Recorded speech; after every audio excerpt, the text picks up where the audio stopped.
ଉତ୍ତର ଆନ୍ଧ୍ରପ୍ରଦେଶ ଓ ସଂଲଗ୍ନ ଉପକୂଳରେ ବୁଧବାର ଏକ ଘୂର୍ଣ୍ଣିବଳୟ ସୃଷ୍ଟି ହୋଇଛି। ଗୁରୁବାର ପଶ୍ଚିମ କେନ୍ଦ୍ରୀୟ ଓ ସଂଲଗ୍ନ ଉତ୍ତର ପଶ୍ଚିମ ବଙ୍ଗୋପସାଗରରେ ଏକ ଲଘୁଚାପ ସୃଷ୍ଟି ହେବ। ଏହା ପ୍ରଭାବରେ ରାଜ୍ୟରେ ବର୍ଷା ବଢ଼ିବ।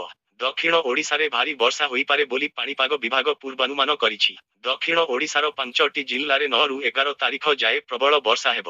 ସେହିପରି ପାଣିପାଗ ବିଭାଗର ଆକଳନ କହୁଛି 5 ତାରିଖରେ ମାଲକାନଗିରି, କୋରାପୁଟ, ନବରଙ୍ଗପୁର, କଳାହାଣ୍ଡି, ବଲାଙ୍ଗୀର, ନୂଆପଡ଼ା, ରାୟଗଡ଼ା, ଗଞ୍ଜାମ ଓ ଗଜପତିରେ ପ୍ରବଳ ବର୍ଷା ସମ୍ଭାବନା ଅଛି।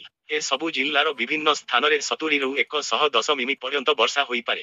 6 ତାରିଖରେ ପୁରୀ, ଖୋର୍ଦ୍ଧା, ନୟାଗଡ଼, ଗଞ୍ଜାମ, ଗଜପତି, ଜଗତସିଂହପୁର, କଟକ, ରାୟଗଡ଼ା, କୋରାପୁଟ, ନବରଙ୍ଗପୁର, କଳାହାଣ୍ଡି ଓ କନ୍ଧମାଳର କିଛି ସ୍ଥାନରେ ପ୍ରବଳ ବର୍ଷା ହୋଇପାରେ। 7 ଓ 8 ତାରିଖରେ ଉପକୂଳ ଓଡ଼ିଶାର ବିଭିନ୍ନ ସ୍ଥାନରେ ବର୍ଷା ହୋଇପାରେ।